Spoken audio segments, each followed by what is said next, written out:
Hello again to my friends in India. This is Steve Walkup and Jeremiah bringing you the book of Acts. Thank you, sir. భారతదేశంలో ఉన్నటువంటి స్నేహితులందరికీ కూడా వందనాలు. నేను Steve వాకప్ గారిని, Jeremiah గారు మీకు సందేశాన్ని తీసుకురానై ఉన్నారు. Now, because the recording of last week did not get recorded, we are going to do some of last week's lesson and then this week's lesson. So మనము గత వారంలో రికార్డింగ్ చక్కగా చేయకపోవటం బట్టి గత వారం పాఠము మరి ఈ వారం పాఠం కూడా మనము ఈ రోజు చేయబోతున్నాం. Remember, we are now in booklet 2, which includes 3 people: Stephen's mission, Philip's mission, and Paul's conversion. So మనము రెండో భాగంలో మనము ఉంటూ ఉన్నాము. ముగ్గురు వ్యక్తుల పరిచర్యను మనము చూస్తాము. స్టీవెన్ పరిచర్య, ఫిలిపు గారి యొక్క పరిచర్య, పౌలు గారి యొక్క మారు మనసు. Remember, Stephen and Philip became disciples of Christ, appointed by the apostles when the Hellenistic widows were complaining they didn't receive the same service as the other widows. So ముఖ్యంగా Stephen, Philip గారు అపోస్తుల ద్వారా వారు పరిచర్యకు నియమింపబడినటువంటి యొక్క విషయము మనము గమనించుకుంటాం. Greek మాట్లాడగలిగినటువంటి విధవరాళ్ళు మరి హిబ్రియా మాట్లాడగలిగినటువంటి విధవరాళ్ళ యొక్క విషయంలో సనుగుల్లో వినిపించబడినప్పుడు ఈ పరిచర్యకు వాళ్ళు నియమింపబడినారు. Powered by the Holy Spirit, Stephen proclaimed the message of Christ, and the Judean leaders, by Paul supervising it, stoned him to death. So ముఖ్యంగా ఆ పరిశుద్ధాత్మ యొక్క శక్తి చేత స్టెఫను యూదాయ యొక్క ప్రాంతంలో పరిచర్య జరిగించినప్పుడు యూదులు అతన్ని రాళ్లతో కొట్టి చంపటం అనేటువంటిది జరిగింది. This stoning increased the persecution in Jerusalem, causing new Christians to flee from Jerusalem to other places in Israel. So ఈ యొక్క ఘటన అనేటువంటిది యెరూషలేములో ఉన్నటువంటి విశ్వాసులకు హింస అధికమైనటువంటిది జరిగింది. దాని నిమిత్తము ఇతర ప్రాంతాలకు విశ్వాసులు చెదిరిపోవటం అన్నటువంటిది జరిగింది. Philip, our second main character in this booklet, went and evangelized to the Samaritans, a group of people the Judeans thought were unworthy of God. So రెండవ వ్యక్తి పరిచర్య ఫిలిపు గారి యొక్క విషయంలో మనము గమనించుకుంటాం. ఆయన సమరయ ప్రాంతాన పరిచర్య జరిగించటం అనేటువంటిది మనము చూస్తూ ఉన్నాం. వారు వెలివేయబడినటువంటి జనాంగము, అయోగ్యులమైనటువంటి వారికి ఈ పరిచర్య ప్రారంభించబడుతుంది. Why? Because they believed in magic, and they believed that God would come to them, not to Jerusalem. So వాళ్ళు మ్యాజిక్ ను వాళ్ళు విశ్వసించినటువంటి వారు. దేవుడు యెరూషలేము కాదు, మరి మా యొద్దకే వస్తారు అన్నటువంటి యొక్క భావన కలిగినటువంటి వారు.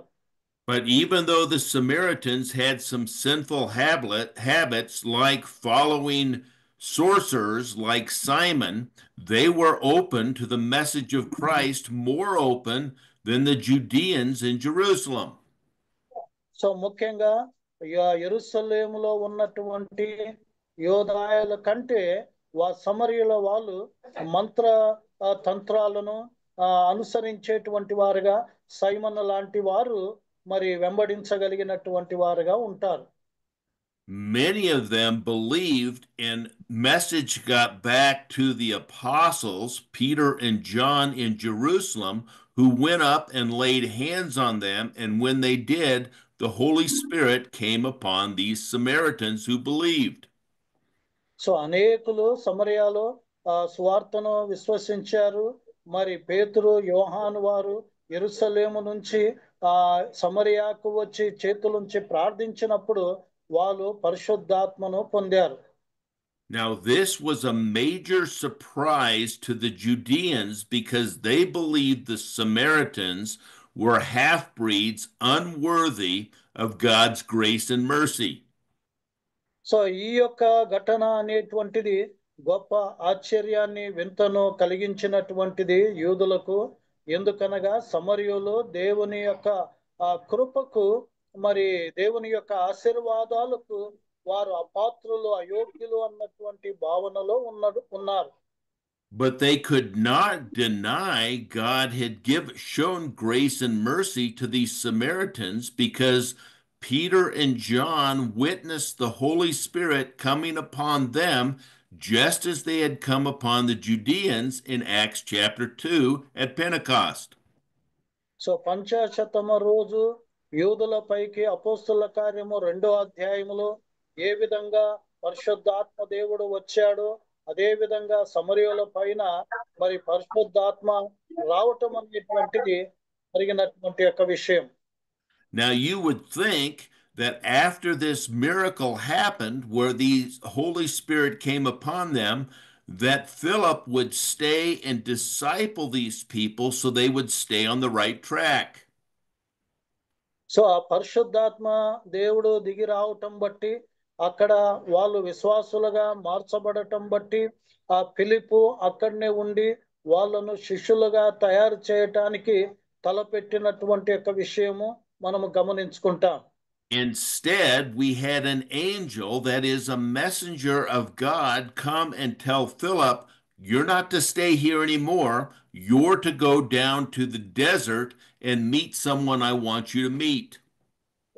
సో అక్కడ దేవదూత చేత ఫిలిపు మరి బోధింపబడటం అనేటువంటిది చూస్తాము.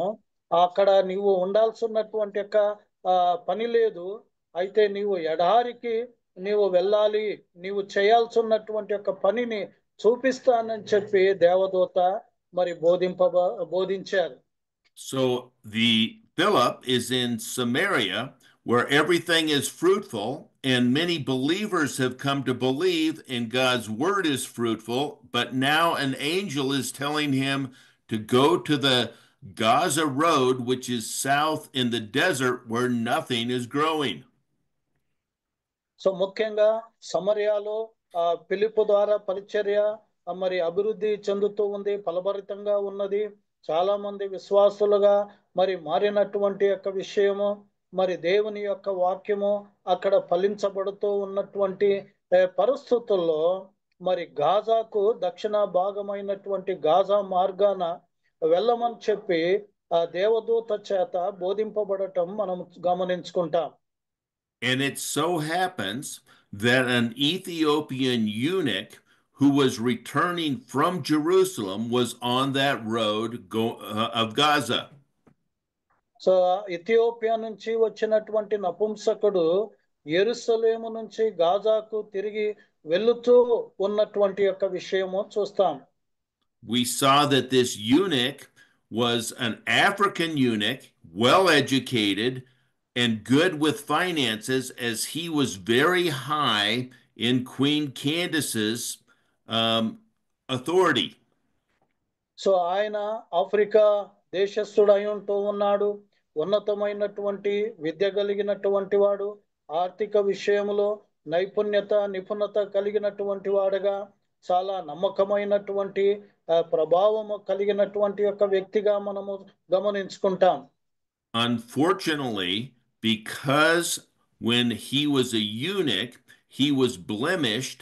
When he went to Jerusalem, he was denied access to worship God because you could not have someone with blemishes in the temple area.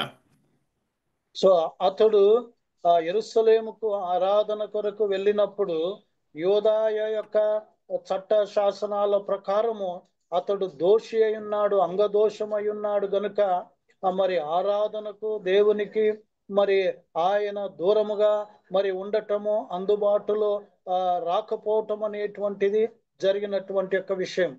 Now this is a very important point because in the past, if you wanted to meet God, everyone would have to go to Jerusalem to the temple to meet God. గత కాలములో దేవుణ్ణి సందర్శించాలి, దేవుణ్ణి కలుసుకోవాలంటే ప్రతి ఒక్కరూ యెరూషలేమునకు, ముఖ్యంగా దేవాలయానికి వెళ్ళవలసినటువంటి ఒక విషయం. Because of this man's blemish, Old Testament scripture and Jewish customs said that he could not meet God there. యూదా ధర్మశాస్త్రాన్ని బట్టి, యూదా యొక్క సంప్రదాయ నియమాలను బట్టి ఆయన దేవుణ్ణి సందర్శించలేకపోవటం అనేటువంటిది చూస్తాం. Now, this didn't stop him from continuing to seek God, as on his return, he is reading the book of Isaiah. So ఆయన ఇలాంటి పరిస్థితుల్లో కూడా దేవుణ్ణి వెదకటములో మరి అది ఆపలేకపోయినటువంటి యొక్క విషయము. ఆయన తిరిగి తన దేశానికి గాజాకు ఆయన వెళుతూ ఉంటుండగా యెషయా గ్రంథం అనేటువంటిది చదవటం మనము గమనించుకుంటాం. And the Holy Spirit, remember, told Philip to go to the Gaza road. Now he's telling him, when you see this man in the chariot, overtake him. అక్కడ పరిశుద్ధాత్మ దేవుడు ఫిలిప్పుతో చెప్తూ ఉన్నది, ఆయన రథములో మళ్ళీ వెళుతూ ఉండగా రథమును చేరమని, వెంబడించమని పరిశుద్ధాత్మ దేవుడు ఫిలిప్పుకు మరి చెప్పటం మనము చూస్తాం. As Philip overtakes him, he hears the man reading Isaiah 53. So ఆయన మరి రథానికి మరి చేరుకున్నటువంటి సందర్భంలో యెషయా గ్రంథము 53వ అధ్యాయము అతడు నపుంసకుడు చదువుతూ ఉండటం అనేటువంటిది ఫిలిప్పు వినగలుగుతాడు. Isaiah 53 talks about the Messiah being the suffering servant. యెషయా 53 అన్నటువంటి అధ్యాయం 53 అన్నటువంటిది మెస్సాయ శ్రమల పాలు కాగలిగినటువంటి విషయాన్ని బోధిస్తూ ఉంది. Philip explains to this eunuch that the person he is reading about is not the nation of Israel. It's Jesus Christ who just died for the sins of the world. So ఫిలిప్పు అక్కడ వివరించి చెప్తూ ఉన్నాడు, అక్కడ యెషయా గ్రంథంలో రాయబడినటువంటి యొక్క విషయం అన్నటువంటిది ప్రభువైన యేసుక్రీస్తు యొక్క శ్రమల గురించినటువంటి యొక్క విషయాన్ని వివరించటం జరుగుతూ ఉంది. Philip told him all about Luke chapter 53, where Jesus was arrested, where he was tried illegally, where he was crucified, but he rose from the dead. So అక్కడ ఫిలిప్పు చెప్పబడుతూ ఉంది, లూకా చెప్పబడిన ప్రకారము మరి యేసు ప్రభు అరెస్ట్ చేయబడటం అనేటువంటిది, హింసల పాలు చేయటం అన్నటువంటిది, అటు తర్వాత సిలువకేసి ఆయనను చంపటం అన్నటువంటిది, తర్వాత చనిపోయిన తర్వాత పాతి పెట్టబడటం, తర్వాత పునరుత్థానము చెందటం అనేటువంటిది జరిగినటువంటి ఒక విషయం. This African eunuch is the first recorded Gentile believer in the New Testament. So ఈ యొక్క ఆఫ్రికాకు చెందినటువంటి ఈ యొక్క నపుంసకుడు అన్యుల్లో నుంచి మొట్టమొదటిగా కొత్త నిబంధనలో లిఖించబడినటువంటి మొట్టమొదటి వాడిగా ఉంటూ ఉన్నాడు. Most people think that Cornelius in Acts chapter 10 is the first Gentile believer. He's the first Gentile who receives the Holy Spirit at the time of belief. So చాలా మంది ఆలోచన చేసి చెప్తారు, కొర్నేలి 10వ అధ్యాయంలో, అపోస్తుల కార్యము 10వ అధ్యాయంలో ఉన్నటువంటి కొర్నేలి మొట్టమొదటి అన్యుడు అని చెప్తారు. కానీ అలా కాదు, విశ్వాసముతో పరిశుద్ధాత్మను పొందినటువంటి అన్యుల్లో అతడు మొట్టమొదటి వాడిగా ఉంటాడు. Now remember, Luke is writing this book to Theophilus, who is hearing from Judaizers, if you're not following Jewish customs and traditions fully, then you're not really people of God. So అక్కడ లూకా భక్తుడు ముఖ్యంగా థియోఫిలాస్ కు రాస్తూ ఉన్నాడు. ఎందుకంటే ఆయన నీవు యూదా సంప్రదాయాలను అనుసరించవలసినటువంటి అవసరత లేదు అన్నటువంటి యొక్క విషయంలో ప్రస్తాపిస్తూ ఉన్నాడు. So Luke chooses to add this event here where we have this eunuch, a man of position and prestige, not unlike the rich young ruler that Jesus talked to, who is seeking God and seeking his ways. So ధనవంతుడు అయినటువంటి అధికారి యేసు ప్రభు బోధించబడినటువంటి యొక్క విషయంలో మరి అలాంటి వాడు కాకుండా ఈయన గొప్ప హోదాలో ధనములో పలుకుబడిలో ఉండి మరి ఈ విధంగా విశ్వాసములోకి రావటం అనేటువంటిది చూస్తాం. He had just sought God in God's city of Jerusalem, but they denied him access towards God. ఆయన యెరూషలేము దేవాలయాన్ని ఆ పట్టణాన్ని చూశాడు. అయితే దేవుణ్ణి చేరలేక సంప్రదింపులు పొందలేక అడ్డు ఆటంకాలు అన్నటువంటిది మరి ఆయన అనుభవించినటువంటి యొక్క విషయం. But although he was denied access, God found a way to get the word to him through a messenger, Philip. So ఇక్కడ ఆయన దేవుణ్ణి సంప్రదింపలేకపోయిన పరిస్థితుల్లో దేవుడు ఫిలిప్పు ద్వారా ఆ సందేశాన్ని ఆయనకు అందచేయటము మరి మనము చూస్తాం. This is a different way than had happened in the past. If you wanted to meet God, you had to go to Jerusalem. Now God, through the power of the Holy Spirit, is sending messengers throughout the land to get people who want to know who he is and how he operates the message. So ముఖ్యంగా పూర్వములో ఒకప్పుడు దేవుణ్ణి సంప్రదింపులు చేయాలంటే ప్రజలు యెరూషలేమునకు వెళ్ళవలసి వచ్చినటువంటి యొక్క విషయము. అయితే ఇప్పుడు పరిశుద్ధాత్మ యొక్క శక్తి చేత ఇప్పుడు దేవుడు భూదిగంతముల వరకు తన సేవకులను లేక సందేశకులను ఆయన పంపుతూ ఉన్నాడు. God sent his angel to command Philip to move from a very fruitful ministry that he had just had in Samaria to a place in the desert where he would evangelize to one eunuch who had been denied access. So ముఖ్యంగా Samaria ప్రాంతంలో ఫిలిప్పు చాలా ఫలభరితమైనటువంటి యొక్క సేవ చేసినప్పటికీ కూడా దేవుడు అతన్ని నపుంసకుడు అయినటువంటి అతన్ని సంప్రదింపులు చేయటానికి గాజా యొక్క ఎడారికి మరి పంపటం అనేటువంటిది చూస్తూ ఉన్నాం.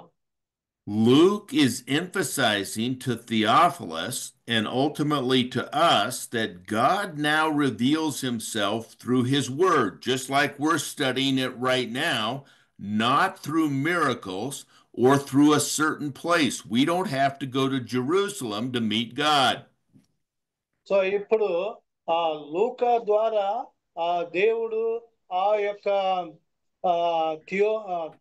థియోఫిలస్కు కానీ మరి మనకు కానీ ఇప్పుడు వాక్యము చేత అద్భుతాలు ద్వారా కాకుండా వాక్యము చేత దేవుణ్ణి చేరగలిగినటువంటిది మరి నేర్చుకోగలిగినటువంటి యొక్క విషయము ఒక స్థలము అనేటువంటిది పూర్వంలో యెరూషలేము లాగా సీమితము లేకపోవటం అనేటువంటిది నేటి దినాల్లో మనము చూస్తాం.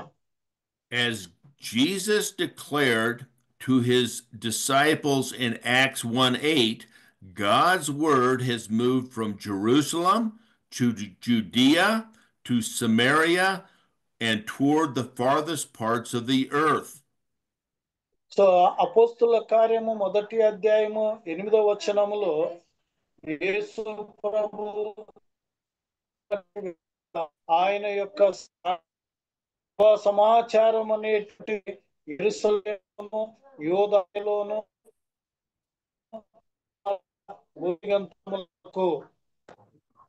Salvation depends on people hearing and believing God's word regardless of the location.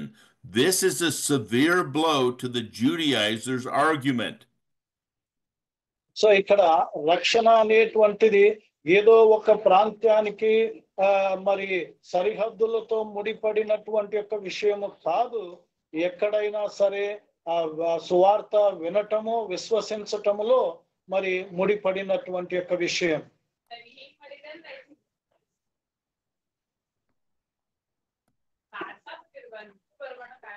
Amen amen. Philip's conversion convinced the eunuch that Jesus is the Christ. So అక్కడ ఆ యొక్క నపుంసకునితో ఫిలిప్పు మరి అర్థమయ్యేటువంటి విధంగా యేసుక్రీస్తు రక్షకుడు అన్నటువంటి యొక్క విషయము తెలియపరుస్తాడు. Philip then baptized the eunuch with water. There was no special water. There was no special place needed. He just wanted to be baptized as a disciple. So ఒక శిష్యుడిగా ఆ యొక్క నపుంసకుడు ఫిలిప్పు చేత బాప్తిసము పొందటం అనేటువంటిది చూస్తాము. ఒక ప్రత్యేకమైనటువంటి స్థలము గాని ప్రత్యేకమైనటువంటి నీళ్లు గాని మరి అట్లా లేనటువంటి యొక్క విషయం. Now you would think after this conversion that God would want Philip to go with this eunuch into Africa so that all Africa would be able to understand and continue to grow in the correct message of Christ. So సరైనటువంటి యేసుక్రీస్తు యొక్క సందేశములో ఈతని ద్వారా Africa దేశమంతా కూడా సువార్త వ్యాపింపబడేటువంటి యొక్క విషయము ప్రస్తావించబడుతూ ఉంది. But immediately after the eunuch is baptized, the Holy Spirit took Philip to Azotus, and he preached to cities along Caesarea, the Mediterranean coast. So అయితే దేవుడు వెంటనే అతని యొద్ద నుంచి మెడిటరేనియన్ సముద్ర తీరాన సిసిరియా ప్రాంతానికి అతన్ని నడిపించటం అనేటువంటిది ఫిలిప్పును నడిపించటం అనేటువంటిది చూస్తాం. The eunuch was left to return home rejoicing to what he had heard and carrying the message to a new continent. So ఆ యొక్క నపుంసకుడు ఎంతో సంతోషముతో ఆ శుభవర్తమానమును మరి తీసుకొని ఆయన తన దేశానికి ఆయన వెళ్ళినటువంటి యొక్క విషయం. Now we are going to be moving from Acts chapter 8 or 9 to Acts chapter 10. So ఇప్పుడు మనము అపోస్తుల కార్యము 9వ అధ్యాయము మరి 10వ అధ్యాయానికి మనము వెళ్ళబోతూ ఉన్నటువంటి యొక్క విషయం. So Acts chapter 8 is all about Philip. Acts chapter 9 will be about Saul's conversion. So అపోస్తుల కార్యము 8వ అధ్యాయము ఫిలిప్పు గురించినటువంటి యొక్క వర్తమానము ఉంటే 9వ అధ్యాయము సౌలు యొక్క మారు మనస్సు గురించి చూస్తాం. There are 3 parts to Saul's conversion. ఇక్కడ సౌలు యొక్క మారు మనస్సు యొక్క విషయములో 3 భాగాలు ఉంటూ ఉన్నాయి. 9:1 through 9 will be Saul's conversion on the road to Damascus. So దమస్కా మార్గాన సౌలు యొక్క మారు మనస్సు అనేటువంటిది 9వ అధ్యాయము 1 నుంచి 9 వచనాల్లో మొదటి భాగం చూస్తాము. And 9:10 through 19 will be Saul's commission by the Holy Spirit through Ananias. So తర్వాత మనము 9వ అధ్యాయము 10 నుంచి 19వ వచనము వరకు సౌలుకు పరిశుద్ధాత్మ చేత మరి ఆజ్ఞాపించటం అనేటువంటిది మరి ఆదేశించటము అననీయ ద్వారా జరుగుతూ ఉంది. Now, what is important to understand here is everything that we have seen from the beginning of the book to now is powered by the Holy Spirit. So మనము గమనిస్తూ ఉన్నటువంటిది ఆ పుస్తకము యొక్క ఆరంభము నుంచి మనము గమనించినట్లయితే పరిశుద్ధాత్మ యొక్క శక్తి చేత నడిపించబడటం అనేటువంటిది చూస్తాం. Without the Holy Spirit, none of this works. There is no church. There is no movement of God's word. So పరిశుద్ధాత్మ యొక్క కార్యము లేనిదే సంఘము లేదు, మరి చలనం అనేటువంటిది, మరి అభివృద్ధి అనేటువంటిది లేనటువంటి యొక్క విషయం. So let's read Acts chapter 9, verses 1 through 9, please. So మనము అపోస్తుల కార్యము 9వ అధ్యాయము 1 నుంచి 9 వచనాలు మనము చదువుకుందాం. సౌలు ఇంకను ప్రభు యొక్క శిష్యులను బెదిరించుటయును హత్య చేయుటేను తనకు ప్రాణాధారమైనట్టు ప్రధాన యాజకుని యొద్దకు వెళ్ళి ఈ మార్గమునందున్న పురుషులనైనను స్త్రీలనైనను కనుగొని ఎడల వారిని బంధించి యెరూషలేమునకు తీసుకుని వచ్చుటకు దమస్కులోని సమాజంలో వారికి పత్రములిమ్మని అడిగాను. అతడు ప్రయాణం చేస్తూ దమస్కు దగ్గరకు వచ్చినప్పుడు అకస్మాత్తుగా ఆకాశం నుండి ఒక వెలుగు అతని చుట్టూ ప్రకాశించాను. అప్పుడు అతడు నేల మీద పడి, సౌలా సౌలా, నీవేళ నన్ను హింసిస్తున్నావని అతనితో ఒక స్వరము పలుకుట వినెను. ప్రభువా, నీవెవడవని అతడు అడుగగా ఆయన, నేను నీవు హింసిస్తున్న యేసును, లేచి పట్టణంలోనికి వెళ్ళుము, అక్కడ నీవు ఏమి చేయవలనో అది నీకు తెలియబడునని చెప్పాను. అతనితో ప్రయాణం చేసిన మనుషులు ఆ స్వరం వినిరి గాని ఎవనిని చూడక మౌనులై నిలువబడిరి. సౌలు నేల మీద నుండి లేచి కన్నులు తెరిచినను ఏమీ చూడలేకపోయాను. గనుక వారు అతని చెయ్యి పట్టుకుని దమస్కులోనికి నడిపించిరి.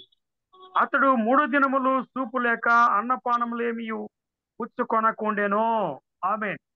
Thank you, Nana. Now, notice here that we have Saul asking the high priest to provide him warrants so that he might arrest any Christians, that is, any people of the way, and he can bring them to Jerusalem to be imprisoned. So ముఖ్యంగా మహాయాజకుని యొక్క ఆ సెలవు అనేటువంటిది, ఆ యొక్క అనుమతి అనేటువంటిది సౌలు భక్తుడు పొందుతూ ఉన్నటువంటి యొక్క విషయము. మరి ఈ మార్గమున, క్రైస్తవ మార్గమున ఉన్నటువంటి వారు ఎవరైనా సరే వాళ్ళను బంధించి యెరూషలేమునకు తీసుకొచ్చి చెరసాలలో వేయించాలన్నటువంటి తపనతో ఉంటూ ఉన్నాడు. Saul is a Pharisee of Pharisees who is following strict Jewish custom, thinking anyone who is not fully following Jewish custom alone, not listening to the message of Christ, should be persecuted, jailed, and killed.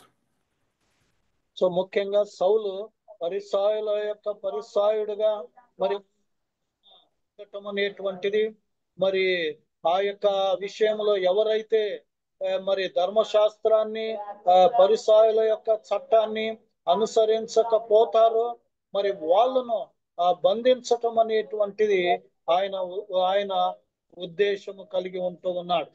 This is what happens when people seek religion instead of God's word. Saul thought he was serving God, but he was actually rebelling.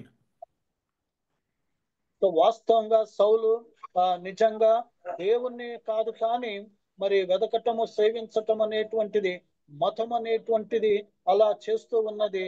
దేవుణ్ణి సేవించటం కంటే దేవునికి తిరుగుబాటు అనేటువంటిది సౌలు జీవితంలో ఉంటూ ఉన్నది. As he journeyed on the road to Damascus, a bright light from heaven caused him to fall to the ground. So ఆయన దమస్కాకు ఆయన వెళుతూ ఉంటుండగా గొప్ప ప్రకాశంతో కూడినటువంటి ఒక వెలుగు ఆయనను అడ్డుకోవటం లేక ప్రత్యక్ష కావటం అనేటువంటిది జరిగినటువంటి ఒక విషయం. Now, I want you to notice that this is happening during the day, so this bright light that comes from heaven is even brighter than the sun itself. So అక్కడ ఆ ప్రకాశమైనటువంటి యొక్క వెలుగు అంటే పగలు జరిగి ఉంటూ ఉన్నది, అనగా ఆ ప్రకాశమైనటువంటి వెలుగు సూర్యుని కంటే ప్రకాశమైనటువంటి యొక్క విషయం. Saul heard a voice from heaven that was asking Saul, "Why are you persecuting me?" So అక్కడ పరలోకము నుంచి స్వరము వినిపించటం అనేటువంటిది మనము చూస్తూ ఉన్నాము. సౌలా, నన్నెందుకు నీవు హింసిస్తూ ఉన్నావు అని.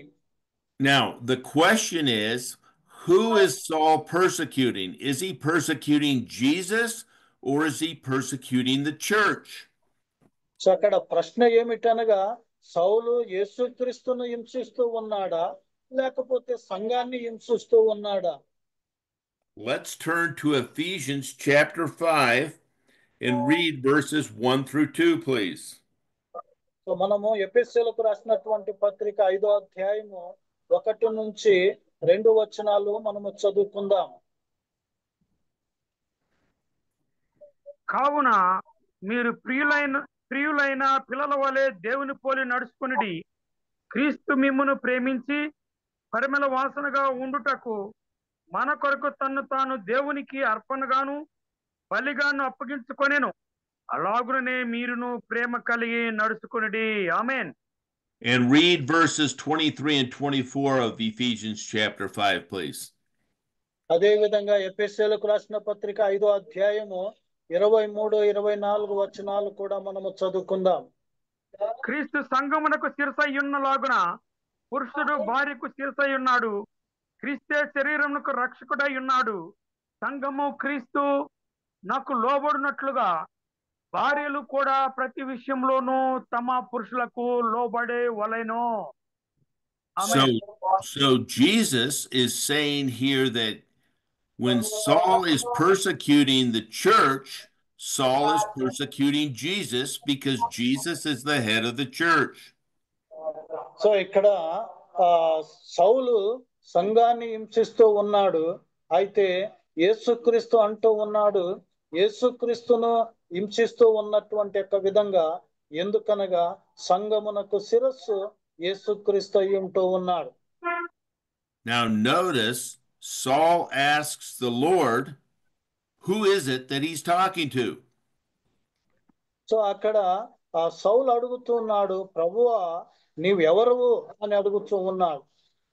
The Lord then told Saul that the one that he was persecuting was Jesus, and that it was difficult for Saul to kick against the goads.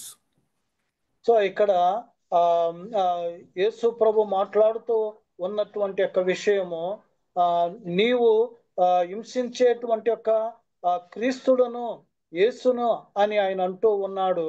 నీకు ముళ్ళుగట్టెను తన్నటము నీకు అసాధ్యము కష్టము అన్నటువంటి యొక్క విషయము చెప్పబడుతూ ఉంది. Now one needs to ask, what is kicking against the goads?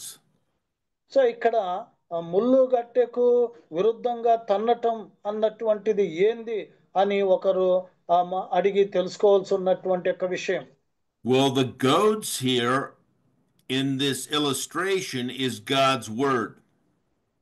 So ఇక్కడ ముళ్ళుగట్టె అనగా దేవుని యొక్క వాక్యము అనేటువంటిది. And if you see the picture at the bottom of the graph here, you can see this man with a long stick that has a pointed end, and when the oxen do not want to go forward, he pokes them with the goad to force them to go forward so that they would do the plowing that the man wants done.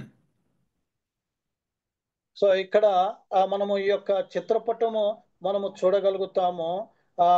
ఎప్పుడైతే మరి ఎద్దులు ముందుకు పోలేక ఉన్నటువంటి పరిస్థితుల్లో ఆయన పొడుగుగా తన చేతిలో ఉన్నటువంటి ముళ్ళుగట్టెను తీసుకొని మరి పొడవటం బట్టి ఆయన పోవాలి చేరాలి అనుకున్నటువంటి ఆ ప్రయాణము లేకపోతే ఆ పనిని తుదముట్టించగలిగేటువంటి యొక్క విధము మనము చూస్తాం.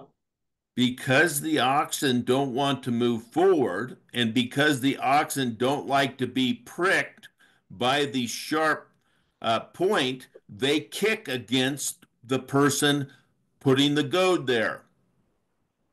సో ముఖ్యంగా ఎద్దులు ముందుకు పోలేక ఉన్నటువంటి యొక్క పరిస్థితుల్లో మరి యజమానుడు ఆ ముళ్ళుగట్టెతో మరి పొడవటం బట్టి అలాంటి పరిస్థితుల్లో మరి తన్నటం అన్నటువంటిది జరుగుతూ ఉన్నటువంటి యొక్క విషయం.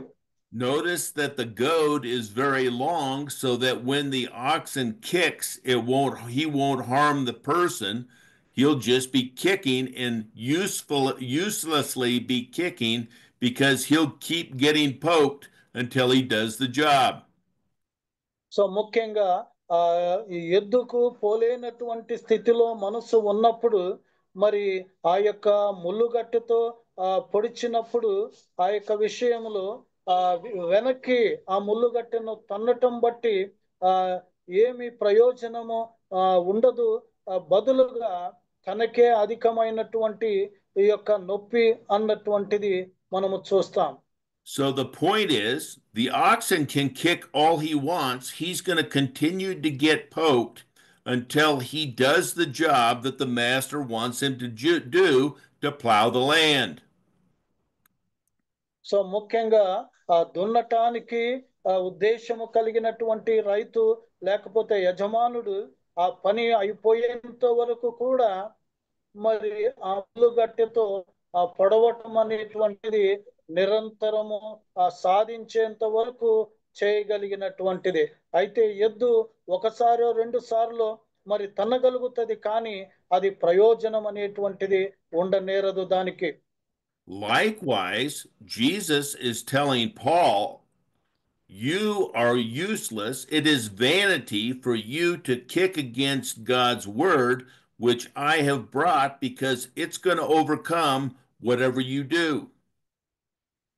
సో ఇక్కడ అదే విధంగా యేసు ప్రభు సౌలుతో చెప్తూ ఉన్నాడు, మరి ముళ్ళుగట్టెను తన్నటం అనేటువంటిది దేవుని యొక్క వాక్యాన్ని మరి తన్నటం అనేటువంటిది నీకు అసాధ్యము, ఆ ప్రయోజనము లేదు అన్నటువంటి యొక్క విషయము మరి చెప్పబడుతూ ఉంది. Now, Saul has a decision to make at this point. He's trembling. He asks God for instructions and obeys them instead of saying, God, I don't care what you do to me. I'm going to continue to fight against you, and I'm going to continue to follow Jewish law and custom. So ఇలాంటి యొక్క పరిస్థితుల్లో ఆ సౌలు మీరేమి చేసినా పర్వాలేదు, అయితే నేను మరి యూదా ధర్మశాస్త్రాన్ని అనుసరిస్తాను అనేటువంటిది మరి ఆయన సందిగ్ధ పరిస్థితుల్లో చెప్పలేనటువంటి యొక్క స్థితిలో ఉండటం అనేటువంటిది మనము చూస్తాం. So saved by a vision, Saul became the apostle of the heavenly glory by testifying to the exalted Christ. So మహిమ పరచబడినటువంటి యేసుక్రీస్తు ద్వారా మరి సాక్ష్యం ఇవ్వటాన్ని బట్టి ఆయన అపోస్తులుగా మరి మార్చబడటము అనేటువంటిది మనము చూస్తాం. This event that occurs here allows Saul in the future to write the books of Ephesians and Philippians, seeing the resurrected Christ. So పునరుత్థానము చెందినటువంటి యేసుక్రీస్తును మరి చూడటాన్ని బట్టి మరి ఈ ఘటన ద్వారా ఎఫెసీ పత్రిక, ఫిలిప్పీ పత్రిక మరి రాయటానికి సాధ్యమైనటువంటి ఒక విషయం. Let's actually turn and read Philippians chapter 2. So ఫిలిప్పీలకు రాసినటువంటి పత్రిక 2వ అధ్యాయాన్ని మనము మన బైబిల్ను తిప్పి మనము చదువుదాం. And we'll just read 1 through 18. So 1 నుంచి 18 వరకు మనము చదువుకుందాం. ఫిలిప్పీలకు రాసినటువంటి పత్రిక 2వ అధ్యాయం. కావున క్రీస్తునందు ఏ హెచ్చరిక అయినను, ప్రేమ వలన ఆదరణైనను, ఆత్మయందు ఏ సహవాసమైనను, ఏ దయారసమైనను, వాత్సల్యమైనను ఉన్న ఎడల మీరు ఏక మనస్కులగునట్లుగా ఏక ప్రేమ కలిగి ఏకభావం కలవారుగా ఉండి ఒక దాని ఎందే మనస్సు నుంచు నా సంతోషమును సంపూర్ణము చేయుడి. కక్ష చేతనైనను వృధాతిశయము చేతనైనను ఏమీ చేయక వినయమైన మనసు గలవారై ఒకరినొకడు తమ కంటే యోగ్యుడని ఎంచుతూ మీలో ప్రతి వాడును తన సొంత కార్యములను మాత్రమే కాక ఇతరుల కార్యములను కూడా చేయవలెను. క్రీస్తు యేసునకు కలిగిన ఈ మనసు మీరును కలిగి ఉండుడి. ఆయన దేవుని స్వరూపము కలిగిన వాడై ఉండి దేవునితో సమానమను ఉండుట విడిచిపెట్టకూడని భాగ్యమని ఎంచుకొనలేదు, కానీ మనుషుల పోలికగా పుట్టి దాసుని స్వరూపమును ధరించుకొని తన్ను తానే రిక్తునిగా చేసుకొనెను. మరియు ఆయన ఆకాశమందు మనుష్యునిగా కనబడి మరణం పొందినంతగా, అనగా శిలువ మరణము పొందినంతగా విధేయత చూపిన వాడై తన్ను తాను తగ్గించుకొనెను. అందుచేతను మందు ఉన్న వారిలో గాని, భూమి మీద ఉన్న వారిలో గాని, భూమి క్రింద ఉన్న వారిలో గాని ప్రతి వాని మోకాలను యేసు నామమున వంగునట్లును, ప్రతి వాని నాలుకయు తండ్రి అయిన దేవుని మహిమార్థమై యేసుక్రీస్తు ప్రభుని ఒప్పుకున్నట్లును దేవుడు ఆయనను అధికముగా హెచ్చించి ప్రతి నామమునకు పైనామమును ఆయనకు అనుగ్రహించెను. కాగా నా ప్రియులారా, మీరెల్లప్పుడూ విధేయులయుండి ఉన్న ప్రకారము నా ఎదుట ఉన్నప్పుడు మాత్రమే కాక మరి ఎక్కువగా నేను మీతో లేని ఈ కాలమందును భయముతోను వణుకుతోను మీ సొంత రక్షణను కొనసాగించుకొనిడి. ఎందుకనగా మీరు ఇచ్చయించుటకును కార్యసిద్ధి కలుగుజేయుటకును తన దయా సంకల్పము నెరవేర్చకై మీలో కార్యసిద్ధి కలుగుజేయవాడు దేవుడే. మీరు మూర్ఖమైన వక్ర జనం మధ్య నిరారాధులుగా, నిష్కలంకులుగాను అనిత్యులుగానైనా దేవుని కుమారులగునట్లు తనుగులను సంశయములను మాని సమస్త కార్యములను చేయుడి. అట్టి జనం మధ్యను మీరు జీవవాక్యమును చేత పట్టుకుని లోకమందు జ్యోతుల వలె కనబడుతున్నారు. అందువల్ల నేను వ్యర్థముగా పరిగెత్తు లేదనియు, నేను పడిన కష్టము నిష్ప్రయోజనము కాలేదనియు, క్రీస్తు దినమున నాకు అతిశయం కారణం అగును. మరియు మీ విశ్వాస యాగములోను దాని సంబంధమైన సేవలోను నేను పానార్పణముగా పోయబడినను నేను ఆనందించి మీ అందరితో కూడా సంతోషించును.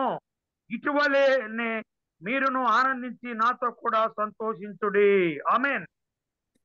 The way you Amen. shine in this world, Paul tells the Philippians, is to live out the word of Christ, the message of Christ. This is exactly what Paul was not doing on the road to Damascus. So ఇక్కడ దమస్కా మార్గాన మరి నిజంగా ఆయన లోకాన్ని విసర్జించి మరి వాక్యానుసారంగా చేయమని అక్కడ నేర్చుకున్నాడు. దమస్కా మార్గాన అలా చేయలేదు. ఇప్పుడు ఆయన ఫిలిప్పీల సంఘానికి చెప్పగలిగినటువంటి ఒక విషయం మనము చూస్తాం. He is telling them, I followed my own self-interest. Whenever I don't follow Christ's word, I'm doing things that are rebelling to God. Whenever I find Christ's word and I do it, I am doing things pleasing to God. So ఇక్కడ పౌలు అంటూ ఉన్నాడు, ముఖ్యంగా తన స్వంత ప్రకారము ఆయన నడుస్తూ యేసుక్రీస్తు యొక్క వాక్యాన్ని నెరవేర్చకపోయినప్పుడు మరి ఆయన తన స్వార్థపరుడిగా సొంతవాడిగా ఉంటూ ఉన్నాడు. ఎప్పుడైతే వాక్యాన్ని అనుసరిస్తాడో మరి యేసుక్రీస్తును మెప్పించేటువంటి వాడుగా ఉండటం అనేటువంటిది చూస్తాం. Now Paul did not have the privilege as the other apostles, that is the 12, were able to live with Jesus for those 3 years that he did physical ministry on this earth.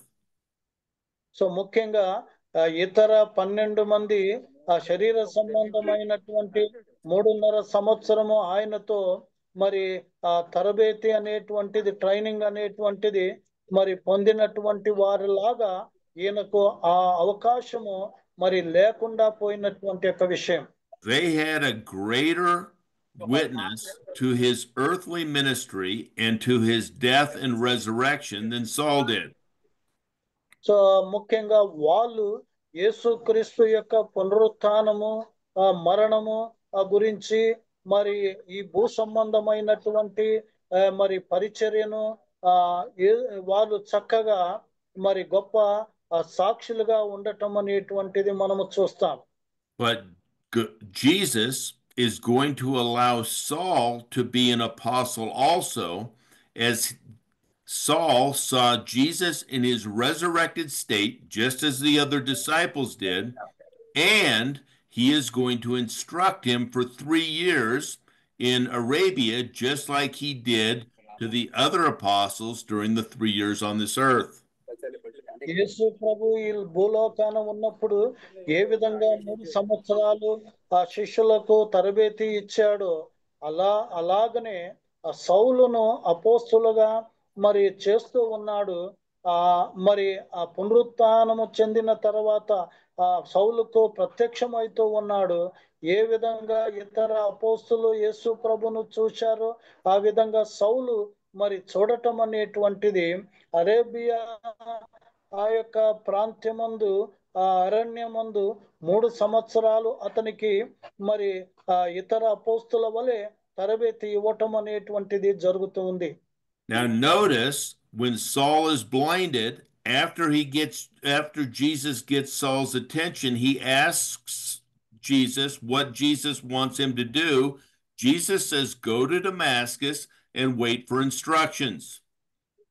So అక్కడ సౌలు మరి ఏమి చేయాలి అన్నటువంటి యొక్క విషయంలో ప్రస్తావించబడినప్పుడు అక్కడ ఆ ముందు తరబేతి కొరకు మార్గదర్శనము కొరకు నీవు ఆ అరేబియాకి లేకపోతే దమస్కాకు వెళ్ళమని చెప్పి మరి బోధించటం చెప్పబడుతూ ఉంది.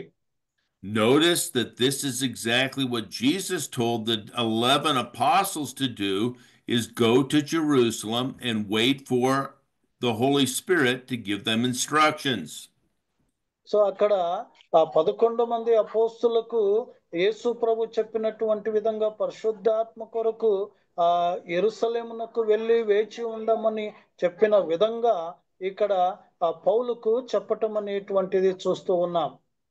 Saul's associates saw the light, heard the voice, but they didn't see Jesus. They heard his voice, they saw the light, but they didn't see Jesus. Only Saul saw Jesus. So ఇక్కడ ఆ సౌలుతో పాటు దమస్కా మార్గాన ప్రయాణిస్తూ ఉన్నటువంటి వారు ఆ వెలుగును చూచారు, మరి ఆ స్వరాన్ని విన్నారు, అయితే యేసు ప్రభును చూడలేదు. అయితే సౌలు మాత్రము యేసు ప్రభును చూడగలుగుతాడు. The result is Saul's attendees, the people who were with him, were left speechless, as God can reveal himself to one person and keep himself covered to others. So ఇక్కడ మనము గమనించగలిగినటువంటి యొక్క విషయం ఏమిటనగా, దేవుడు మరి ఒక వ్యక్తికి తన్ను తాను బయలుపరచుకోగలిగినట్లయితే ఒక వ్యక్తికి బయలుపరుస్తాడు, మిగతా వాళ్లకు బయలుపరచక మరుగుగా మరి ఉండనేరగలడు. Now Saul was blinded so that he could see no fleshly men. That is, he saw Jesus, but he couldn't see anybody else because he was blinded by the light. So ఇక్కడ సౌలు యేసు ప్రభువును చూశాడు, అయితే ఆ ప్రత్యక్షత ప్రకాశమైనటువంటి వెలుగు నిమిత్తమై మరి ఏ మనుష్యుని శరీర సంబంధమైన ఏ మనుష్యుని తర్వాత చూడలేకపోయాడు. But he was now fixed on the glorified Christ. ఇప్పుడు మహిమ పరచగలిగినటువంటి క్రీస్తు పైన తన దృష్టి నిలపటం అనేటువంటిది చూస్తాం. Now, we need to understand about blinding. So let's go to 2 Corinthians chapter 4 and read verses 1 through 6, please. So ఈ యొక్క అంధత్వాన్ని గురించినటువంటి యొక్క విషయము మనము చూద్దాము. 2 కొరింథీ 4వ అధ్యాయము 1 నుంచి 6 వచనాలు. కాబట్టి పరిచర్య పొందినందున కరుణింపబడిన వారమై అదిరేపడము, అయితే యుక్తముగా నడుచుకొనుటయు, దేవుని వాక్యమును వంచనగా బోధింపకుండుటయు, సత్యమును ప్రత్యక్షపరచుట వలన ప్రతి మనుష్యుని మనస్సాక్షి ఎదుట మమ్మును మేమే దేవుని సమ్ముఖమందు మెప్పించుకొనుచు అవమానకరమైన రహస్య కార్యములను విసర్జించి ఉన్నాము. మా సువార్త మరుగు చేయబడిన ఎడల నశిస్తున్న వారి విషయంలోనే మరుగు చేయబడుతున్నది. దేవుని స్వరూపి అయిన క్రీస్తు మహిమను కనబరుస్తూ సువార్త ప్రకారము వారికి ప్రకాశింపకుండు నిమిత్తము ఈ యుగ సంబంధమైన దేవత అవిశ్వాసులైన వారి మనోనేత్రములకు గుళ్ళితనము కలుగజేసెను.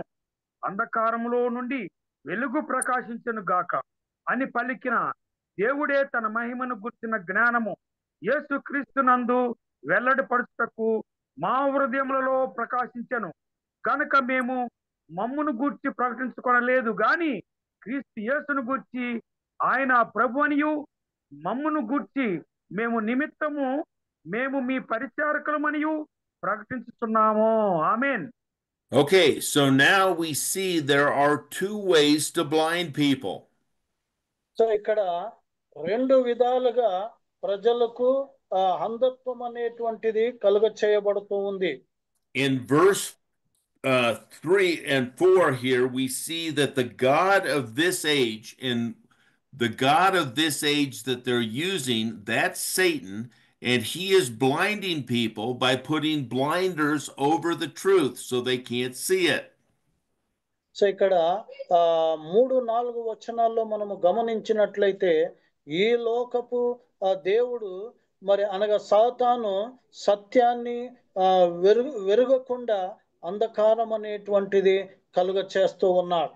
So Satan uses a blindfold to put over a person's eyes so a person can't see the truth. So ఇక్కడ సాతాను వారి యొక్క మనోనేత్రాలకు గుడ్డితనము కలుగ చేయటం బట్టి వారు సత్యాన్ని తెలుసుకోలేక ఎరగక అర్థం చేసుకోలేకపోతారు. And that blindfold is the distractions of all the things of this world that people chase for pleasure instead of following Christ's word. So ఈ యొక్క అంధత్వం అనేటువంటిది యేసుక్రీస్తును వెంబడించటానికి బదులుగా లోక సంబంధమైనటువంటి సుఖభోగాల యొక్క విషయంలో నిమగ్నులై ఉంటూ ఉన్నారు. He also uses the blindfold of human religion, as we have many religions around the world that think they are seeking God, just as Saul thought he was doing, but they're actually going against the living God, Jesus Christ.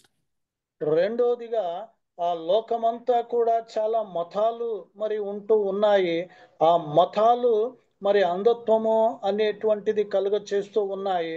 నిజంగా మతాలు దేవుణ్ణి వెతుకుతున్నట్లుగా మరి కనిపించినప్పటికీ వాస్తవత అలా లేక అంధత్వములో ఉంటూ ఉన్నాయి. God blinds in a different way. God blinds by sending so much light that the humans don't want to see what is going on. So దేవుడు గొప్ప వెలుగును ప్రకాశాన్ని మరి కలిగించుట బట్టి అంధత్వం అనేటువంటిది కలుగ చేస్తాడు. ఎందుకనగా లోకంలో ఏమి జరగబోతూ ఉన్నదో ఆ సత్యాన్ని వారు వెరుగక ఉండు నిమిత్తమై. In the Old Testament, God blinded Pharaoh by showing that he had authority in the 10 plagues over all the gods of Egypt. He said, I'm the living God who has authority over all of the things that you say are God. So ముఖ్యంగా మరి ఫరోకు దేవుడు అంధత్వాన్ని మరి కలుగ చేశాడు. ఆయన దేవుడు జీవం కలిగినటువంటి వాడు ఆ 10 బాధలు ఐగుప్తు దేశ ప్రజలంతటి పైన కలుగ చేయటం బట్టి మరి మనము చూస్తాం. The more light that God gave Pharaoh, the harder his heart became. So ఎక్కువ ప్రకాశము ఇవ్వటం బట్టి ఎంత ఇవ్వబడుతుందో అంత కఠినత్వం అనేటువంటిది ఫరో కలిగాడు. Jesus, when he was ministering in Galilee, told the cities of Chorazin, Bethsaida, and Capernaum that they had seen a great light and will be judged harsher because they rejected the more light that they saw than the rest of the world. So అక్కడ కోరయ బెత్సాదా యొక్క విషయంలో యేసు ప్రభు చెప్తాడు, వాళ్ళు మిగతా ప్రపంచము కంటే అత్యధికమైనటువంటి యొక్క వెలుగును వారు చూడగలిగారు. అయితే వాళ్ళు గొప్ప తీర్పును దాని నిమిత్తమై పొందబోతారు. If you've ever been in a very dark place and then all of a sudden you go out into a very bright day, you're blinded by the light. Amen. So మీరు అంధకారంలో ఉండి చాలా ప్రకాశమైనటువంటి వెలుగునకు తక్షణమే మీరు రాగలిగినట్లయితే ఆ వెలుగు చేత మీకు అంధత్వం అనేటువంటిది కలగబోతూ ఉంది. If you're driving in the morning and you're driving into the sun, you're blinded by the sun. The sun can, more light can actually blind. So మీరు వెలుగులో పగటి పూట మీరు వాహనము నడుపుతూ ఉన్నట్లయితే నిజంగా ఆ అధికమైనటువంటి యొక్క సూర్యుని యొక్క అధికమైనటువంటి వెలుగు ప్రకాశం అనేటువంటిది మరి మిమ్మలను అందులుగా చేయగలిగినటువంటిది. Now, this Amen. blindness can do one of two things. It can harden your heart like it did to Pharaoh, or it can do what it did to Saul, saying, Lord, I've been wrong. What do I do now? So రెండు విధాలుగా ఇలాంటి పరిస్థితుల్లో నీవు స్పందించవచ్చు. ఒకటి సౌలు లాగా, ప్రభువా నేను తప్పు చేశాను, మరి ఏమి చేయాలి అనేటువంటిది నీవు సౌలు లాగా స్పందించవచ్చు. లేక కఠిన హృదయం కలిగినటువంటి ఫరో లాగా కూడా నీవు స్పందించవచ్చు. Now, let's turn to 2 Corinthians chapter 5 and read verses 1 through 11, please. So ఇప్పుడు 2 కొరింథీ 5వ అధ్యాయము 1 నుంచి 11 వచనాలు మనము చదువుకుందాం. భూమి మీద మన గుడారమైన ఈ నివాసము శిథిలమైపోయినను చేతి పని కాక దేవుని చేత కట్టబడి ఉన్నదియు నిత్యమైనదియునైనా నివాసము పరలోకమందు మనకున్నదని ఎరుగుదము. మనము దిగంబరులముగా కాక వస్త్రము ధరించుకున్న వారముగా కనబడుదుము. కాబట్టి పరలోకమందు నుండి వచ్చి మన నివాసము దేనిపైన ధరించుకొని నపేక్షించుతూ దేనిలో మూలుగుతున్నాము. ఈ గుడారములోనున్న మనము భారము మోసుకొని మూలుగుతున్నాము. ఇది తీసివేయ వల్లని కాదు గాని మత్యమైనది జీవము చేత మినింగివేయబడినట్లు ఆ నివాసమును దీనిపైన ధరించుకొని కోరుతున్నాము. దీని నిమిత్తము మనలను సిద్ధపరిచిన వాడు దేవుడే, మరియు ఆయన తన ఆత్మ అను సంచకరువును మనకు అనుగ్రహించుతున్నాడు. వెలి చూపు వలన కాక విశ్వం వలనే నడుచుకొనుతున్నాము గనక ఈ దేహములో నివసించుతున్నంత కాలము ప్రభువునకు దూరముగా నున్నామని ఎరిగి ఉండియు ఎల్లప్పుడూ ధైర్యం గలవారమై ఉన్నాము. ఇట్లు ధైర్యం కలిగి ఈ దేహమును విడిచిపెట్టి ప్రభువుని వద్ద నివసించుటకు ఇష్టపడుతున్నాము. కావున దేహమందున్నను దేహమును విడిచినను ఆయన ఇష్టమై ఉండవల్లని మిగుల అపేక్షిస్తున్నాము. ఎందుకనగా తాను జరిగిన క్రియల చొప్పున అవి మంచివైనను సరి చెడ్డవైనను సరే దేహముతో జరిగిన వాటి ఫలమును ప్రతివాడును పొందినట్లు మనమందరము క్రీస్తు న్యాయపీఠం ఎదుట ప్రత్యక్షము కావలేను. ఆమేన్. We see here that now Saul is sold out for the Lord. He understands his body is a vessel used by God to proclaim his message to the world. That's it. So ఇక్కడ సౌలు గొప్పగా అర్థం చేసుకుంటూ ఉన్నాడు. ఆయన దేహం అనేటువంటిది యేసుక్రీస్తు యొక్క సువార్త భూదిగంతముల వరకు ప్రకటించటానికి సాధనంగా పనిముట్టుగా చేయబడాలి అన్నటువంటిది. Here we have a man who was using religion to kick against the goats, to fight against Jesus' message. Now he understands the truth, and he is going to be sold out for selling Jesus throughout the world.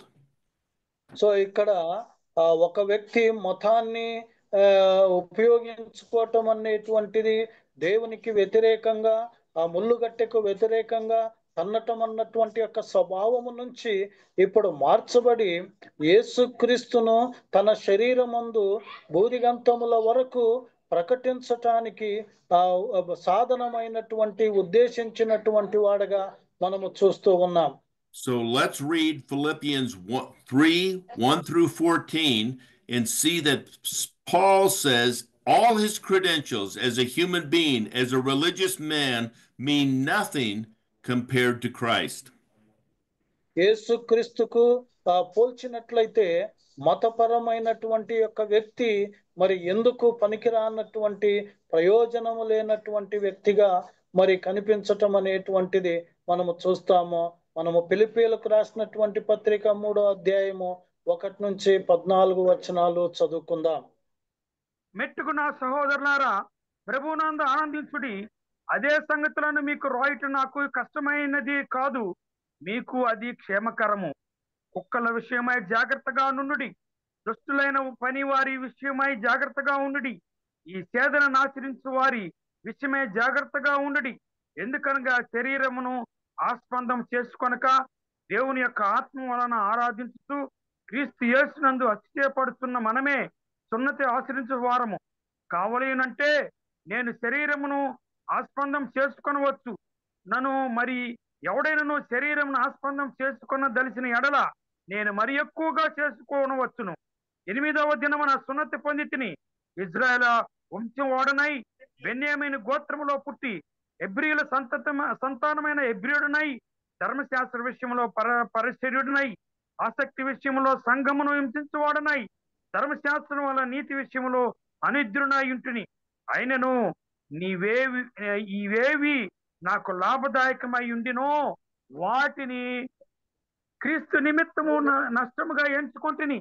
నిత్యముగా నా ప్రభువైన యేసుక్రీస్తు గురించిన అతి శ్రేష్టమైన జ్ఞానము నిమిత్తమై సమస్తమును నష్టముగా ఎంచుకొనుచున్నాను. క్రీస్తును సంపాదించుకొని ధర్మశాస్త్రమైన నా నీతిని గాక క్రీస్తునందల విశ్వాసములనైన నీతి అనగా విశ్వాసమును బట్టి దేవుని అనుగ్రహించు నీతి గలవాడనై ఆయన యందు అగ్గపడి నిమిత్తమును ఏ విధము చేతనైనను మృతులలో నుండి నాకు పునరుత్థానము కలుగవలనని ఆయన మరణ విషయములలో సమాధాన అనుభవం గలవాడనై ఆయన పునరుత్థాన బలమును ఎరుగు నిమిత్తమును ఆయన శ్రమలో పాలివాడొగుట ఎట్టుదో ఎరుగు నిమిత్తమును సమస్తమును నష్టపరుచుకుని వాటిని పెంటతో సమానముగా ఎంచుకొనుచున్నాను. ఇదివరకే నేను గెలిచితినైనను ఇదివరకే సంపూర్ణ సిద్ధి పొందితినైనను నేను అనుకుంటా లేదు. కానీ నేను దేని నిమిత్తం క్రీస్తు యేసు చేత పట్టబడితునో దానిని పట్టుకొనవలని పరిగెత్తుతున్నాను. ఆమేన్. సహోదరులారా, నేనేది వరకే పట్టుకొని ఉన్నానని తలంచుకొనను. అయితే ఒకటి చేయుచున్నాను, వెనుక ఉన్నవి మరిచి ముందున్న వాటి కొరకే పరిగెత్తుతున్నాను. క్రీస్తు యేసు నందలి దేవుని ఉన్నతమైన పిలుపునకు కలుగు బహుమానమును పొందవలని గురు యొద్దకే పరిగెత్తుతున్నాను. ఆమేన్. Saul is willing to lay all of his credentials, his religious credentials, everything he's achieved aside for one thing, pressing toward the goal of having Christ's message proclaimed throughout the world. So ఇక్కడ ఒక సౌలు ఇక్కడ చెప్పబడుతూ ఉన్నది మతపరమైనటువంటి ఉన్నటువంటి అతిశయ సంబంధమైన లాభదాయకమైనటువంటి సమస్తమును ఆయన వదిలేసి యేసుక్రీస్తును ఆయన ప్రకటించటానికి మరి గురి యొద్దకే ఆయన పరిగెత్తటం అన్నటువంటి యొక్క విషయము చెప్తూ ఉన్నాడు. Now, why is it that Saul's willing to do this? Because he was blinded on the road to Damascus, and Jesus showed him that everything that he was doing was against God and needed to be switched. So ఇక్కడ ఎందుకు అలా చేస్తూ ఉన్నాడు అంటే దమస్కా మార్గాన మరి దేవుడు యేసుక్రీస్తు ఆయనకు చూపించాడు. ఆయనకు ఉన్నటువంటివి చేస్తూ ఉన్నటువంటి ఆ యొక్క భక్తి మతము అన్ని కూడా మరి దేవునికి విరుద్ధమైనటువంటి యొక్క విషయము కాబట్టి వాటికి స్వస్తి చెప్పి వాటిని ఆపివేసి మరి చేయాల్సి ఉన్నటువంటి యొక్క విషయము చెప్పబడుతూ ఉన్నది. Because of Saul's rebellion, 3 days he went without sight, he went without food, he went without water. So అక్కడ ఆ యొక్క విషయములో ముఖ్యంగా 3 రోజుల మటుకు ఆయన ఆ చూపు లేకుండా ఉన్నాడు, నీళ్లు లేకుండా ఉండటం వంటిది, ఆహారము లేకుండా ఉండటం అన్నటువంటిది చూస్తూ ఉన్నాం.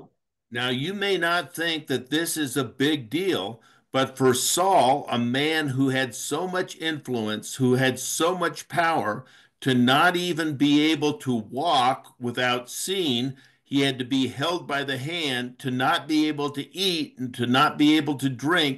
He was powerless.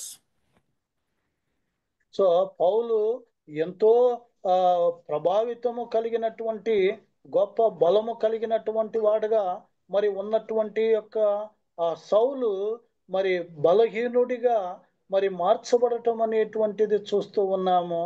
ఆయన చూడలేకపోతూ ఉన్నాడు, ఆహారం లేకుండా ఉన్నది, కదలలేక ఒక అడుగు కూడా కదలలేనటువంటి యొక్క స్థితిలో మనుషుని సహాయముతో ముందుకు సాగగలిగినటువంటి వాడుగా ఉంటాం.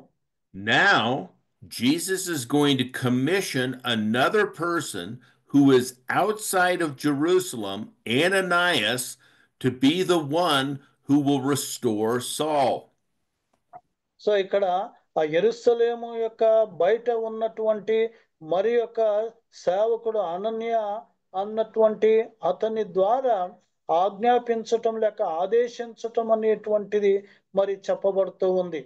Why is this important? Remember, when Philip had evangelized to the Samaritans, the power had to come from Peter and John in Jerusalem to go to Samaria, lay hands so the Holy Spirit would come upon them. So ఇక్కడ సమరయాకు మరి ఫిలిప్పు వెళ్ళి పరిచర్య జరిగించినప్పుడు అక్కడ యెరూషలేము నుంచి అపోస్తుల ద్వారా పరిశుద్ధాత్మ అక్కడ దిగి రావటం అనేటువంటిది మరి జరిగినటువంటి యొక్క విషయం. But here we're going to have Ananias, who is of the church of Damascus, who is going to lay hands on him, and Saul is going to receive the Holy Spirit. God's word and the Holy Spirit is moving away from Jerusalem throughout the world. ఇక్కడ అననీయాను దేవుడు వాడుకుంటూ ఉన్నాడు. అననీయ చేతులుంచి సౌలుకు ప్రార్థించుట ద్వారా పరిశుద్ధాత్మని పొందటం అనేటువంటిది జరుగుతూ ఉన్నది. ఇప్పుడు ఆ యెరూషలేము వెలుపల మరి ఈ యొక్క కార్యము జరుగుతూ ఉంది. ఒకప్పుడు యెరూషలేములో జరిగింది, ఇప్పుడు యెరూషలేము యొక్క బయట అంతలక్కడ పరిశుద్ధాత్మ కార్యము ప్రభావము జరగబోతూ ఉన్నది. Let's read Acts chapter 9 verses 10 through 19, please. So అపోస్తుల కార్యము 9వ అధ్యాయము 10 నుంచి 19 వచనాలు చదువుకుందాం. దమస్కులో అననీయ అను ఒక శిష్యుడు నేను ప్రభు దర్శనమందు అననీయ అని అతనిని పిలవగా అతడు ప్రభువా ఇదిగో నేనున్నానెను. అందుకు ప్రభు నీవు లేచి చిన్ననబడిన వీధికి వెళ్ళి యోధా అను వాని ఇంట తరచువాడైన సౌలు అను వాని కొరకు విచారించుము, ఇదిగో అతడు ప్రార్థన చేయుచున్నాడు. ఆమేన్. Did you read 10 through 19? Oh, 10 through 19. So 19 వరకు 10 నుంచి. అతడు అననీయ అను ఒక మనుషుడు లోపలికి వచ్చి తాను దృష్టి పొందినట్లు తల మీద చేతులుంచుట చూసి ఉన్నాడని చెప్పాను. అందుకు అననీయ ప్రభువా ఈ మనుషుడు యెరూషలేములో నీ పరిశుద్ధులకు ఎంతో కీడు చేసి ఉన్నాడని అతని గూర్చి అనేకుల వలన వింటిని. ఇక్కడను నీ నామమును బట్టి ప్రార్థన చేయి వారందరినీ బంధించుటకు అతడు ప్రధాన యాజకుల వలన అధికారం పొందుతున్నాడని ఉత్తరం ఇచ్చెను. అందుకు ప్రభు నీ వెళ్ళుము, అన్ని జనుల ఎదుటను రాజుల ఎదుటను ఇజ్రాయేల్ ఎదుటను నా నామం భరించుటకు అతడు నేను ఏర్పరచుకునే సాధనమై ఉన్నాడు. అతడు నా నామం కొరకు ఎన్ని శ్రమలను అనుభవించవలెనో నేను ఇతనికి చూపుదును అని అతనితో చెప్పాను.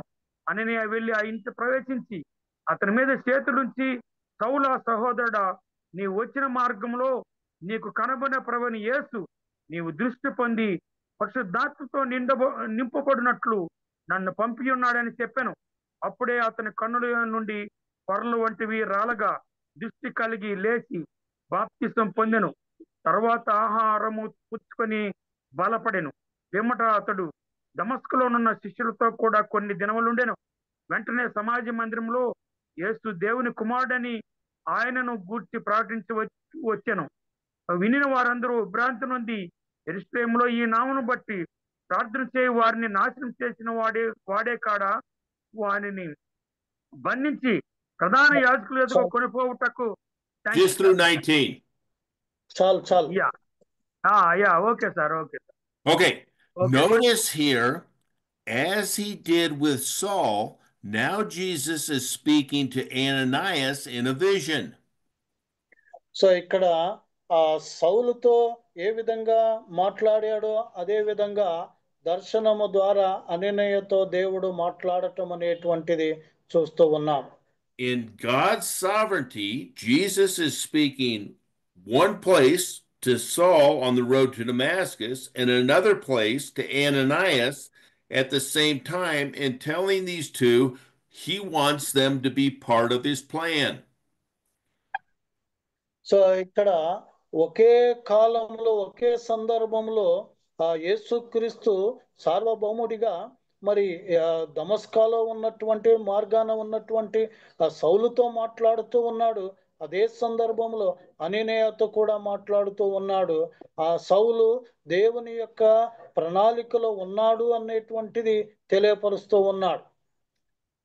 We are going to see in chapter 10, God's going to be speaking to Peter as he's praying through a vision about unclean animals, and he's going to be speaking to Cornelius through a vision because Cornelius is wondering who God is and how he operates. So అక్కడ 10వ అధ్యాయంలో మనము చూస్తాము దేవుడు యేసుక్రీస్తు పేతురుతో మాట్లాడటము, అదే విధంగా కొర్నేలితో మాట్లాడటం అనేటువంటిది, ఆ పేతురుకు దర్శనము అశుద్ధమైనటువంటి జీవులను మరి తినమని చెప్పటంలో అక్కడ మనము చూస్తూ ఉన్నాం.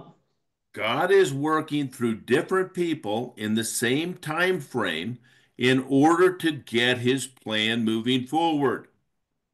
సో దేవుడు తన ప్రణాళికలను ముందుకు తీసుకొని వెళ్ళటానికి వేరువేరే ప్రజలతో వేరువేరుగా వ్యవహరించటం అనేటువంటిది జరుగుతూ ఉంది. Now, people have the opportunity to be part of God's plan in being obedient to God's call, or not being part of God's plan and he'll find someone else.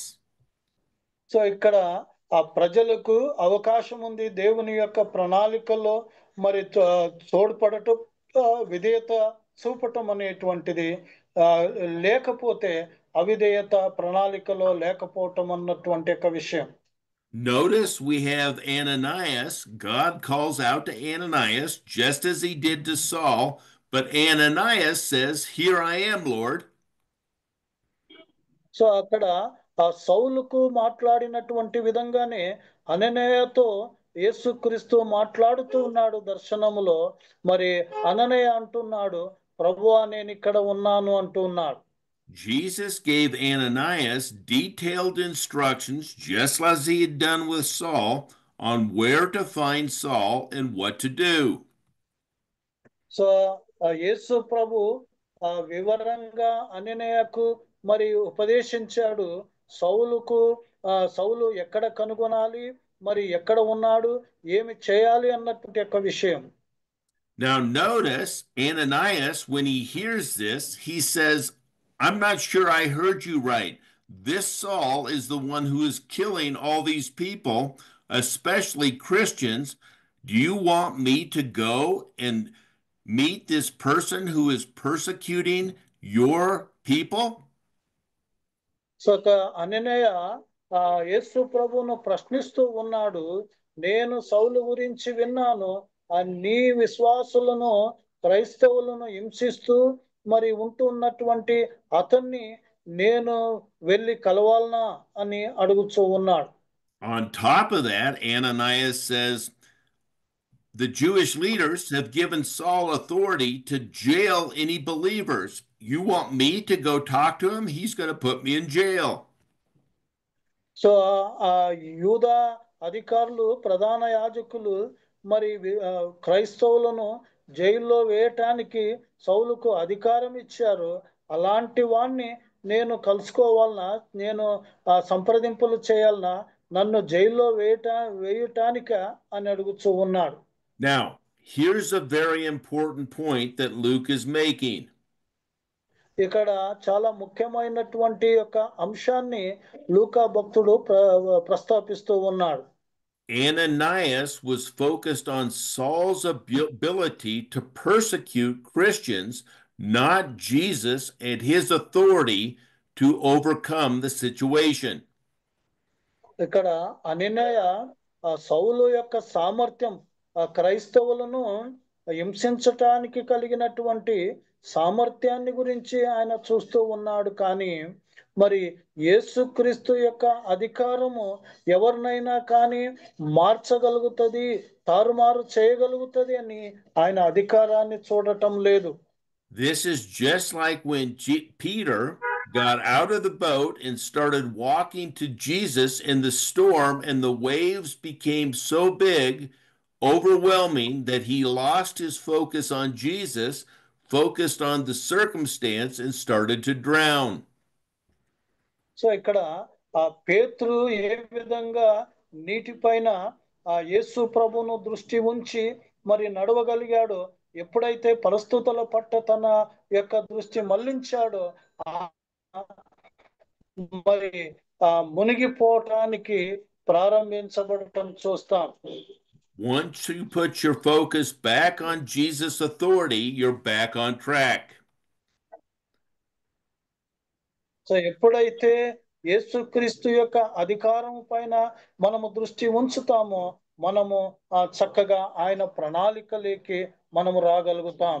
Jesus confirmed that Saul was his choice and that he wanted Ananias to be the one to go and heal him. So ఇక్కడ యేసు ప్రభు మరి తెలియపరుస్తూ ఉన్నాడు అననీయకు, మరి సౌలు ఆయన ప్రణాళికలో ఆయన యొక్క యేసుక్రీస్తు యొక్క చిత్తములో ఉన్నటువంటి వాడు కాబట్టి నీవు వెళ్ళాలి, ఆయనను నియమించాలి అన్నటువంటి యొక్క విషయం. Now, I want you to notice in verse 15 that Jesus tells Ananias to go, for Saul is his chosen vessel. So అక్కడ 15-16 వచనములో యేసు ప్రభు అంటూ ఉన్నాడు అననీయతో, నేను ఏర్పరచుకున్నటువంటి సాధనము పాత్ర అన్నటువంటి యొక్క విషయం. Many people who say God predestines people to either believe or not believe says he predestined Saul here to believe, but that's not the case. So కొంతమంది విశ్వసించకపోవటానికి దేవుడు ముందుగానే మరి నిర్ణయించగలిగినటువంటి ఆ యొక్క విషయం అనేటువంటిది మరి చెప్తూ ఉన్నాడు. ఇక్కడ సౌలు మరి విశ్వసించటానికి దేవుడు ముందుగానే నిర్ణయించబన్నాడు అన్నటువంటిది కాదు. Saul had the opportunity to believe or to not believe, but he is predestining Saul to do something else. So ఇక్కడ పౌలు విశ్వసించటానికి కానీ విశ్వసించకపోవటానికి కానీ అతనికి స్వాతంత్రము అవకాశం అనేటువంటిది మరి ఉంటూ ఉన్నది. అయితే దేవుడు అతనికి దానికంటే మరి ఒకటి చేయటానికి ఉద్దేశించి ఉంటూ ఉన్నాడు. What is it that Saul has predestined them to do? సౌలు ఏమి చేయటానికి ఆయన ముందుగానే నిర్ణయించాడు? To bear his name before Gentiles, before kings, and before the children of Israel. So అక్కడ అన్యులకు, రాజుల ముందు, మరి ఇశ్రాయేలు ప్రజల ముందు నిలబడటానికి ఆయన నియమించి ఉంటూ ఉన్నాడు.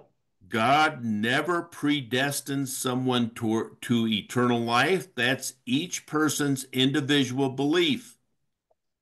సో నిత్య జీవానికి సంబంధించినటువంటి వ్యక్తిగతంగా దేవుడు ఎవరిని మరి ముందుగానే నిర్ణయించడు, అది ప్రతి ఒక్కరి యొక్క స్వాతంత్రం అయి ఉంటూ ఉన్నది. What God predestined him to do is be the service person to deliver the message to kings, to Gentiles, and people, the children of Israel. So ముఖ్యంగా సేవ కొరకు ఆయన ముందుగానే నిర్ణయించటం అన్నటువంటి యొక్క విషయం. ఇక్కడ సౌలును రాజుల ముందు, అన్యుల ముందు, ఇశ్రాయేలు ప్రజల ముందు వాడుకోవటానికి ముందుగా నిర్ణయించాడు. Jesus also told Ananias that he would show Saul many sufferings for the name of Jesus. యేసుక్రీస్తు మరి యొక్క సంగతి అననీయకు చెప్తూ ఉన్నాడు, నా నిమిత్తము అనేకమైన హింసలు పొందాలి అన్నటువంటి యొక్క విషయం కూడా చెప్తూ ఉన్నాడు. Now Ananias enters the house, he obeys what Jesus says, lays hands on Saul and told him that Jesus had sent him to give Saul his eyesight and fill him by the Holy Spirit. ఇప్పుడు అననీయ విధేయత కలిగి ఈ యొక్క విషయంలో చేతుల నుంచి ప్రార్థించమని చెప్పటం, అనగా దృష్టి పొందు నిమిత్తమై, పరిశుద్ధాత్మని పొందు నిమిత్తమై చెప్పబడుతూ ఉంది. Remember, the church in Jerusalem was sent to fill the Samaritans with the Holy Spirit. Now we have the church in Damascus, represented by Ananias, sent to fill Saul with the Holy Spirit. యెరూషలేములో ఉన్నటువంటి ఒక సంఘము అపోస్తుల ద్వారా సమరయాలో ఉన్నటువంటి విశ్వాసులకు పరిశుద్ధాత్మతో నింపబడటం మరి జరిగినటువంటి ఒక విషయం. ఇప్పుడు దమస్కాలో ఉన్నటువంటి ఒక సంఘము, దాని ప్రతినిధి అయినటువంటి అననయ ద్వారా సౌలు పరిశుద్ధాత్మను పొందగలిగినటువంటి ఒక విషయం. Luke's point is the Holy Spirit is extending its arms of authority beyond Jerusalem. So ఇక్కడ లూకు ముఖ్యంగా తన యొక్క అధికారం అనేటువంటిది యెరూషలేముకు అవతల కూడా మరి ఉన్నటువంటి యొక్క విషయాన్ని ప్రస్తాపిస్తూ ఉన్నాడు. Scales fell from Saul's eyes. He received his sight. He arose and was baptized. So ఇక్కడ తన దృష్టిలో నుంచి మరి పొరలు పడిపోవటాన్ని బట్టి మరి ఆయన దృష్టి పొందాడు, అటు తర్వాత బాప్తిసం కూడా పొందాడు. He was physically strengthened. Then he spent days with the disciples in Jerusalem. So శారీరకంగా బలపరచబన్నాడు. తర్వాత దమస్కాలో మరి శిష్యులతో మరి కొంత సమయము గడిపాడు. God had sovereignly used his glory, the Shekinah glory, in the middle of the day to blind a persecuting rebel in Saul. So ఇక్కడ దేవుడు తన సార్వభౌమత్వాన్ని మరి ఉపయోగించటం, తన ప్రకాశముతో కూడినటువంటి యొక్క మహిమను ఉపయోగించటం అనేటువంటిది చూస్తున్నాము. మరి సంఘాన్ని హింసిస్తూ ఉన్నటువంటి అతన్ని మరి అంధత్వము కలుగ చేయటానికి, అటు తర్వాత మరి అననీయ ద్వారా మరి దృష్టి పొందటం కూడా జరుగుతూ ఉంది. He now allowed his disciple Ananias to return Saul's sight and fill him with the Holy Spirit. ఇక్కడ అననీయ ద్వారా దృష్టి పొందు నిమిత్తమై, తర్వాత పరిశుద్ధాత్మతో నింపబడు నిమిత్తమై చూస్తాం. What we see here is God is moving in a miraculous way by turning Saul back to him by giving him a great light. So ఇక్కడ ఆ గొప్ప అద్భుతం అనేటువంటిది, అద్భుతకరంగా సౌలును హింసించగలిగినటువంటి సౌలును మార్చటం అనేటువంటిది, మరి అటు తర్వాత గొప్ప ప్రకటన చేయగలిగినటువంటి, సంఘస్థాపన చేయగలిగినటువంటి వాడిగా చేయటం అనేది చూస్తాం. Saul could have rejected it and God would have found someone else, but Saul accepted it and God is going to use him in a mighty way, and Saul, becoming Paul, is going to be one of God's greatest messengers through all of time. So ఇక్కడ ఆ సౌలు మరి అంగీకరించటం అనేటువంటిది మనము చూస్తూ ఉన్నాం. ఒకవేళ సౌలు తిరస్కరించినట్లయితే దేవుడు మరి ఒక్కరిని ఆ స్థానంలో ఉంచి ఉండేటువంటి వాడు. అయితే సౌలు అంగీకరించాడు కాబట్టి గొప్పగా మరి సాధనముగా ఆయన సువార్తను బూదిగంతముల వరకు వ్యాపించేటువంటి విధంగా చేయటం అనేది చూస్తున్నాం. Let each of us be like Saul and recognize the opportunity that Jesus has given us to proclaim his message in our world. మన యొక్క ప్రపంచానికి పౌలు లాగానే ఇవ్వబడినటువంటి ప్రతి ఒక్క అవకాశాన్ని సువార్త ప్రకటించటానికి మనము ఉపయోగించాలి. Let us lay everything else temporally important to us aside and do this as Saul did. సౌలు చేసినటువంటి విధంగా తాత్కాలికమైనటువంటి ఈ సంగతులను మనము పక్కన పెట్టి ముందుకు సాగుదాం. Let us pray. Amen. ప్రార్థించుకుందాం. Father God, this message is powerful. May it strike our hearts. May it prick our hearts so that we might follow you and make that a priority in our lives. We pray this in Jesus' name. Amen. Amen. పరలోకమైన తండ్రి, సందేశము ఎంతో ప్రభావితము కలిగినటువంటి ఈ యొక్క విషయము నీ ప్రణాళికల ప్రకారము మేము బద్ధులమై మా జీవితంలో సౌలు లాగా నా తండ్రి మేము ముందుకు సాగటానికి కృప సహాయము మాకు అనుగ్రహించి మమ్మల్ని వాడుకొని నడిపించమని యేసుక్రీస్తు దివ్యనామాన ప్రార్థించి వేడుకొంచున్నాం తండ్రి. ఆమేన్. Amen. Thank you. God bless you. Thank you. Thank you, sir. Thank you. Thank you.